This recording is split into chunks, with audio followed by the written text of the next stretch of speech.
Selamat siang pemirsa, apa kabar Anda? Senang sekali hari ini saya Ziva Zahrin kembali hadir untuk menjumpai Anda dalam program Sumatera Utara hari ini siang edisi Rabu 24 Januari 2023. Sejumlah informasi terkini seputar Sumatera Utara telah dirangkum tim redaksi kami untuk Anda dan berikut kita awali informasi selengkapnya.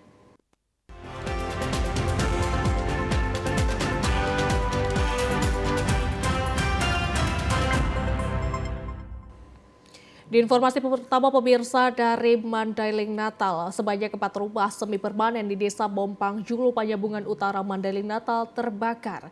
Tidak ada korban jiwa dalam peristiwa ini, namun kerugian ditaksir ratusan juta rupiah. 3 unit mobil pemadam kebakaran milik pemerintah daerah Kabupaten Mandailing Natal dikerahkan untuk memadamkan kobaran api yang menghanguskan 4 rumah semi permanen di Desa Bompang Julu, Kecamatan Panjabungan Utara, Selasa sore kemarin.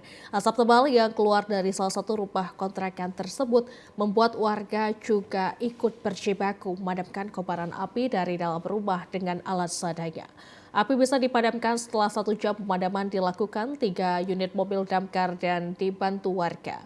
Kebakaran yang menghanguskan 4 rumah tersebut terdiri dari 1 rumah kontrakan 2 pintu ini rata dengan tanah, sementara 2 rumah semi permanen mengalami rusak ringan. Kita belum tahu apa penyebab yang terjadinya kebakaran, tapi sumber api sangat besar sampai menghanguskan 2 rumah yang rusak total, 2 rumah lagi hanya rusak-rusak biasa. Dan untuk korban sudah diungsikan ke pihak keluarganya. Untuk korban jiwa untuk sampai saat ini belum ada, masih luka-luka pun belum ada, hanya gedung yang habis terbakar. Tidak ada korban jiwa dalam peristiwa kebakaran hebat tersebut, namun kerugian ditaksir mencapai ratusan juta rupiah. Sementara asal mula api belum dapat dipastikan, saat ini aparat kepolisian sudah berada di lokasi untuk melakukan penyelidikan penyebab kebakaran. Kita ke Medan pemirsa, unit Reskrim Polsek Medan Labuhan berhasil menangkap komplotan curanmor yang beraksi puluhan kali. Polisi juga berhasil mengungkap penadah yang menampung puluhan sepeda motor curian. Unit Reskrim Polsek Medan Labuhan berhasil mengungkap jaringan sindikat pencurian sepeda motor yang beraksi di kawasan Jalan Kota Medan dan Deli Serdang, Sumatera Utara. Polisi berhasil menangkap RS 36 tahun dan AB 38 tahun warga Medan Marelan yang merupakan residivis pelaku pencurian sepeda motor yang telah beraksi puluhan kali di berbagai kawasan di Pelabuhan Belawan, Kota Medan dan Deli Serdang. Petugas juga mengembang dan berhasil menangkap AS 44 tahun, seorang penadah sepeda motor hasil curian dari kedua pelaku. Kapolres Pelabuhan Belawan AKBP Janton Silaban mengatakan sepeda motor curian dari kedua pelaku curanmor dijual ke penadah seharga 1.500.000 hingga 5 juta rupiah.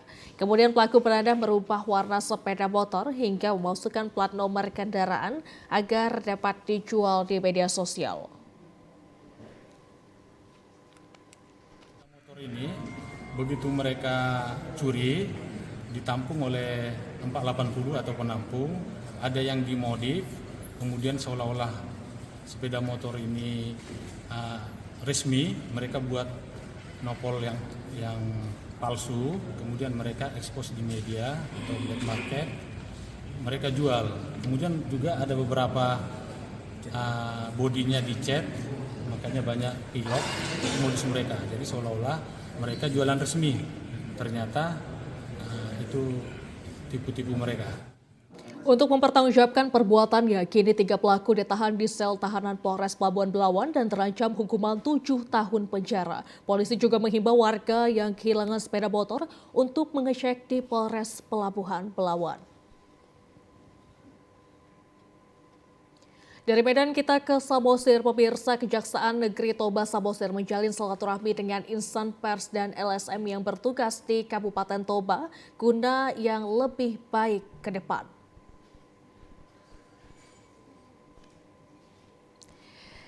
Silaturahmi Coffee Morning dengan insan pers digelar di kantor Kejaksaan Negeri Toba Samosir pagi tadi. Pada sesi diskusi berbagai pertanyaan dan kritikan disampaikan oleh para insan pers dan LSM kepada Kejaksaan Negeri Toba Samosir menyangkut kinerja penegakan hukum di wilayah Kabupaten Toba. Menanggapi hal tersebut, Kepala Kejaksaan Negeri Toba Samosir, Dohar Dosip Wiramar Nainggolan mengatakan pernyataan dan kritikan yang disampaikan merupakan masukan dan bahan evaluasi kinerja Kejaksaan Toba Samosir ke depan.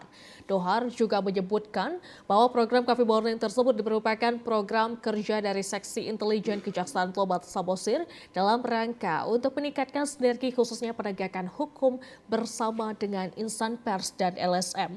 Dohar berharap kepada para insan pers dan LSM yang bertugas di Kabupaten Toba dapat bekerja sama dalam mendukung kinerja pihak Kejaksaan Negeri Toba Samosir untuk penegakan hukum di mana insan pers dan LSM dapat memberikan masukan informasi yang objektif dan bukan subjektif. Kami berharap ya, rekan-rekan media baik cetak, online maupun rekan-rekan LSM bisa membantu kami dalam mendukung kinerja kejaksaan, khususnya yang paling terdepan adalah mengenai penegakan hukum. Kami menginginkan masukan, informasi yang berdasarkan objektivitas, ya. Jangan informasi yang subjektif, gitu.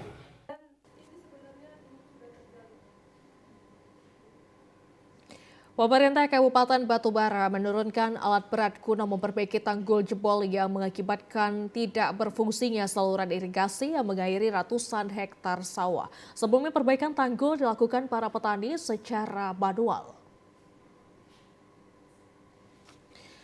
Satu unit alat berat jenis eskavator diturunkan di lokasi tanggul Sungai Dalu-Dalu yang jebol di Desa Tanah Tinggi, Kecamatan Air Putih, Batubara. Selain membuat tanggul baru, eskavator juga menggaruk pasir yang menghambat kelancaran saluran pintu irigasi. Sekretaris Desa Sukaraja, Suardi, mengatakan alat berat diturunkan ke lokasi setelah pemerintah Desa Sukaraja berkoordinasi dengan Dinas Pekerjaan Umum dan Tata Ruang Pemkab Batubara. Setelah dilakukan perbaikan tanggul dan pengerukan alur sungai, akhirnya air sungai dapat masuk kembali ke saluran irigasi. Saat ini ratusan hektar sawah di Desa Sukaraja yang sempat mengalami kekeringan mulai teraliri air.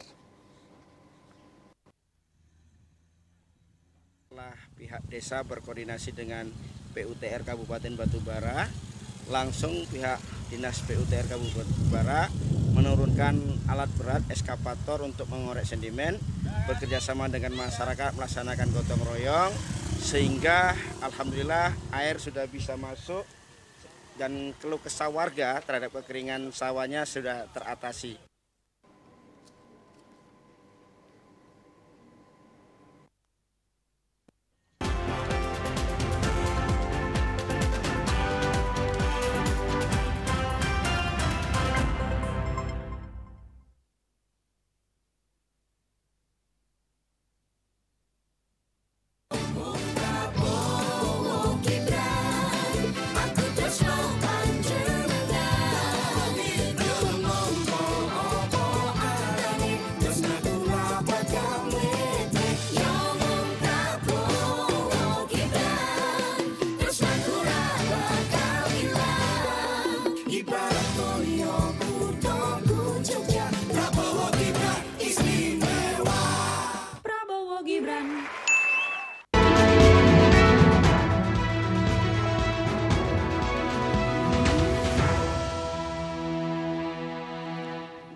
Kita kembali dengan informasi pilihan rakyat. Pemirsa, ratusan petugas pengawas tempat pemungutan suara pemilu 2024 se-Kecamatan Binjai Kota dilantik dan ikut bimbingan teknis pengawasan. Pelantikan ratusan petugas pengawas TPS se-Kecamatan Binjai Kota ini ditandai dengan pengambilan sumpah dan janji oleh Ketua Panwascam Binjai Kota. Usai dilantik, ratusan petugas pengawas TPS ini mengikuti bimbingan teknis pengawasan. Komisioner Bawaslu Kota Binjai, Zulkifli, mengatakan anggota PTPS yang sudah dilantik harus memahami tugas, wewenang, dan tanggung jawab sesuai dengan undang-undang yang berlaku sehingga tidak mendapati kendala dalam menjalankan fungsinya sebagai pengawas. Zulkifli juga menghimbau PTPS untuk mengedepankan etika saat melakukan tugas pengawasan. Zulkifli juga menginstruksikan kepada pengawas TPS untuk melakukan koordinasi dengan pihak-pihak terkait di lapangan, baik itu dengan pihak KPPS maupun TNI Polri. Tentang teknis pelaksanaan pengawas TPS itu diatur di UU nomor 7 tahun 2017 tentang tugas, wewenang, dan kewajiban. Tugasnya nggak banyak, cuma 5. Ya, wewenangnya cuma 3 dan kewajibannya cuma 2. Dan teman-teman harus menguasai itu. Begitu juga dengan PKPU nomor 25 tahun 2023 tentang pungut hitung. Dan juga keputusan KPU nomor 66 tahun 2024 tentang petunjuk teknis dari pelaksanaan pungut hitung. Sementara itu, Muspika Kecamatan Binjai Kota mulai dari camat dan ramil hingga Kapolsek Binjai Kota mengharapkan agar para petugas pengawas TPS yang dilantik dapat bekerja maksimal, adil, dan independen agar terwujudnya pemilu yang adil dan bersih. Kita ke Kabupaten Toba, pemirsa. Komisi Pemilihan Umum Kabupaten Toba menggelar bimbingan teknis kepada PPK dan PPS dalam rangka pemantapan persiapan pemungutan suara serta rekapitulasi hasil penghitungan suara pada pemilihan umum tahun 2024. Bimbingan teknis tersebut digelar selama 2 hari mulai dari tanggal 22 hingga 23 Januari 2024 di Kota Balige, Kabupaten Toba. Ketua KPU Toba, maksud kami Sugar Fernando Sibarani, dalam arahannya mengingatkan seluruh PPK dan PPS tentang pentingnya BIMTEK ini dan menghimbau agar serius mengikuti seluruh rangkaian BIMTEK mulai dari awal hingga akhir. Lebih lanjut, Sugar mengingatkan bahwa pemahaman secara teknis menjadi kunci keberhasilan pelaksanaan pemilu, termasuk kode etik dan kode perilaku yang harus dipegang dan dijalankan dalam penyelenggaraan pemilu. Sugar meminta keseriusan PPK dan PPS dalam mengerjakan setiap tahapannya karena kinerja kita juga disorot dan diperhatikan oleh masyarakat. Jangan pernah sepelekan dengan masalah kecil, maka harus paham aturan agar pemilu berjalan sukses. Teman-teman PPK PPS ini diharapkan mereka sudah memahami terkait aturan terkait mungkin hukum surah ini diatur dalam keputusan 66 dan juga PKPU nomor 25. Itu menjadi acuan mereka nantinya, dan mudah-mudahan dalam beberapa kesempatan terakhir dalam pertemuan kita bersama teman-teman PPK PPS sudah lebih memahami, cuma ada aturan-aturan, ada perubahan-perubahan sedikit yang mungkin harus diperkuat lagi atau dimantapkan lagi terkait persiapan itu. Pemirsa, partai politik dilarang berkampanye di wilayah lapangan udara Suwondo TNI AU. Larangan itu tertulis jelas pada sebuah spanduk di Jalan Adi Sucipto, Medan. Demi menegakkan kenetralan dalam pemilu 2024, TNI AU Suwondo memasang sebuah spanduk yang berisi poin larangan, diantaranya TNI AU tidak memihak atau memberi dukungan kepada partai politik, tidak memberikan fasilitas atau tempat kepada partai politik untuk digunakan sebagai sarana kampanye. Selain itu juga TNI AU akan memberikan tindakan tegas kepada prajurit yang dengan sengaja memberi dukungan kepada partai politik. Spanduk ini dipasang pada beberapa titik pintu masuk menuju Jalan Adi Sucipto, Medan.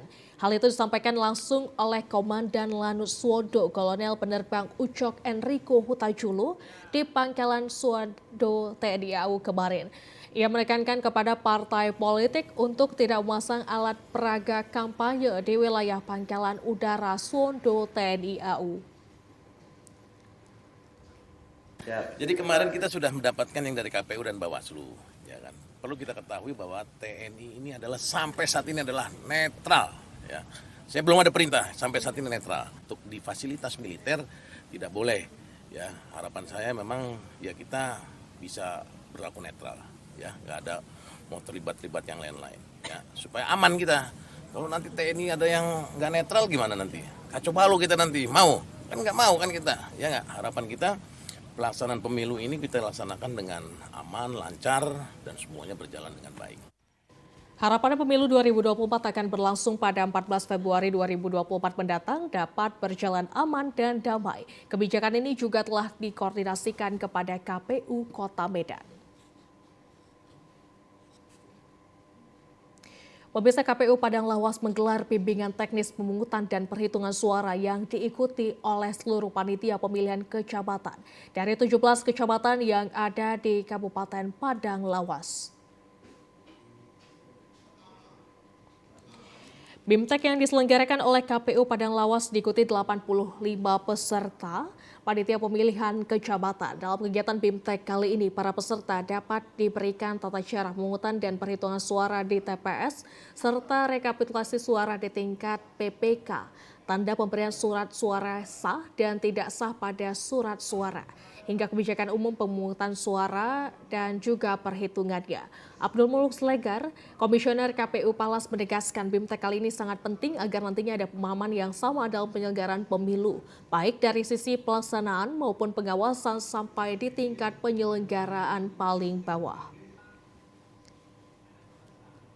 Lawas melaksanakan bimbingan teknis terkait pemungutan dan perhitungan suara dari PPK seluruh Kabupaten Padang Lawas yang berjumlah 85 orang.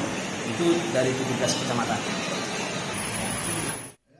Abdul Muluk Slegar berharap dengan adanya BIMTEK ini nantinya PPK dapat meluruskan ke PPS dan ke KPPS hingga dalam pelaksanaan pemilu 2024 mendatang tidak terdapat kendala. Kita ke Kabupaten Langkat, pemirsa. Komisi Pemilihan Umum Kabupaten Langkat menetapkan jadwal kampanye rapat umum peserta pemilu 2024 tingkat Kabupaten Langkat. KPU Langkat juga menetapkan jadwal kampanye rapat umum terbuka untuk seluruh peserta pemilu tingkat Kabupaten Langkat. Komisioner KPU Langkat Divisi SDM Parmas dan Sosdil KILHIHA, Mahfira Fitri Merjang, menyatakan sesuai kesepakatan antara pihak KPU Langkat dan pemerintah Kabupaten Langkat, lokasi kampanye rapat umum di Langkat dilaksanakan di 93 titik lokasi yang tersebar di 23 kecamatan yang ada di Kabupaten Langkat. Sedangkan waktu pelaksanaan kampanye rapat umum mulai dari 21 Januari hingga 10 Februari 2024. Untuk jadwal kampanye masing-masing partai menyesuaikan dengan jadwal kampanye calon presiden dan partai pendukungnya untuk tingkat provinsi. Dan untuk dua partai yang tidak mendukung maupun mengusul pasangan capres, yakni Partai Buruh dan Partai PKN, dapat melakukan kampanye rapat umum sepanjang masa kampanye yang ditetapkan. Sebelum pelaksanaan kampanye, tim kampanye harus melaporkan rencana kampanye kepada KPU Langkat, Bawaslu Langkat, dan Polres Langkat. Baik KPU maupun Bawaslu Langkat meminta kepada peserta pemilu di Langkat untuk mematuhi aturan kampanye yang telah ditetapkan.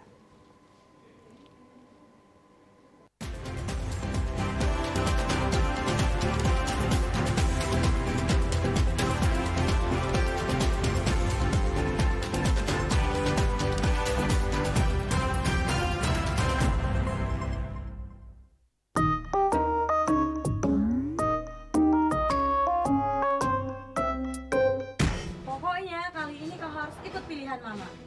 Kan aku bilang Mama, aku juga punya pilihanku sendiri. Alah, pilihan. Tahu apa kau tentang pilihan? Mama udah lebih dulu lahir, jadi Mama tahu mana yang terbaik untukmu.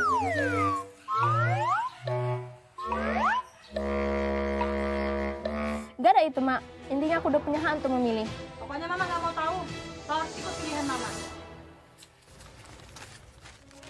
Udahlah, Mak.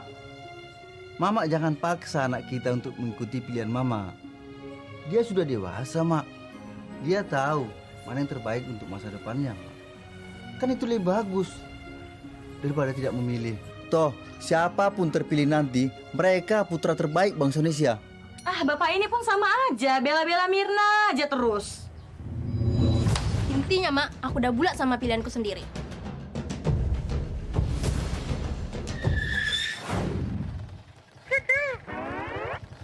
Mau milih? Jangan lupa datang ke TPS tanggal 14 Februari. Yuk, gunakan hak pilihmu.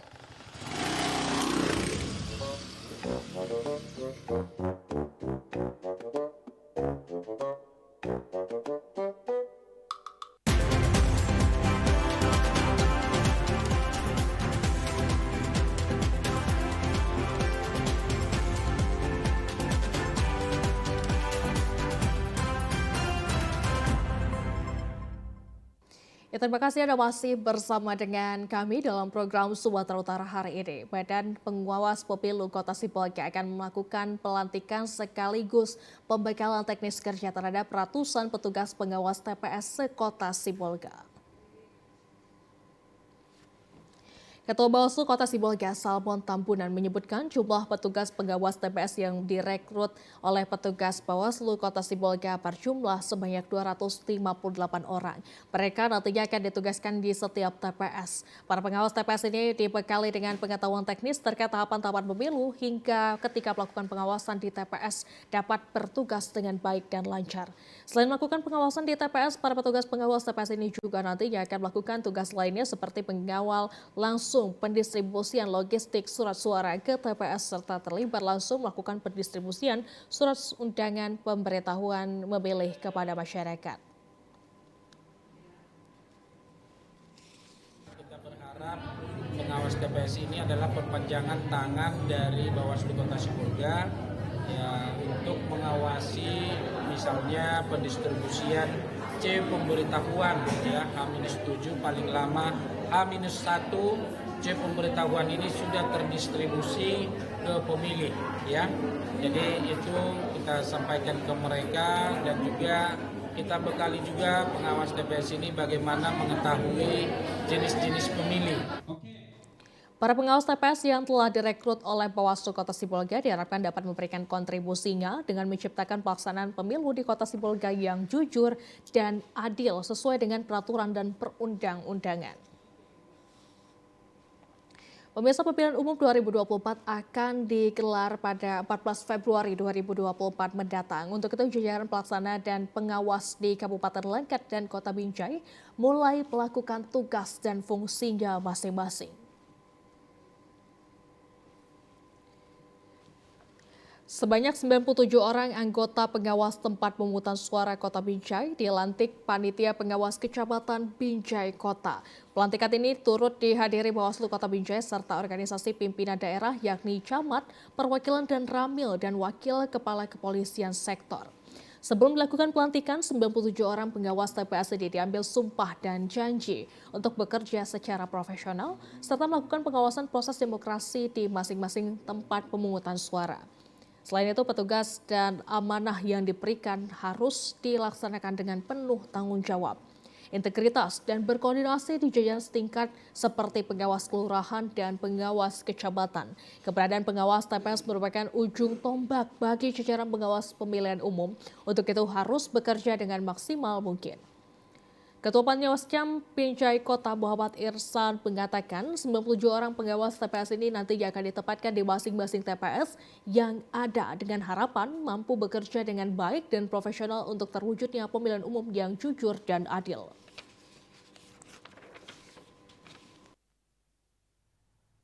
Kepada para tamu undangan, pelantikan pada seluruh pengawas TPS se-Kecamatan Binjai Kota. Hari ini yang dilantik itu berjumlah 97 orang yang terdiri dari 7 kelurahan. Setelah melakukan pelantikan, kami juga melakukan bimbingan teknis kepada pengawas TPS dengan harapan agar pengawas TPS ini dapat bekerja dengan pedoman yang telah ditetapkan, yaitu dengan peraturan perundang-undangan. Sebelum melakukan tugas, para pengawas TPS ini nantinya akan mengikuti bimbingan teknis yang akan dilaksanakan Panitia Pengawas Pemilihan Umum tingkat kecamatan. Pemirsa, di masa kampanye pemilu 2024, banyak alat peraga kampanye yang bertebaran di jalanan kota Medan. Meski memberi manfaat kepada partisipasi pemilih, namun berdampak pada tata kota yang kurang indah. Berikut pernyataan masyarakat terkait alat kampanye, maksud kami alat peraga kampanye.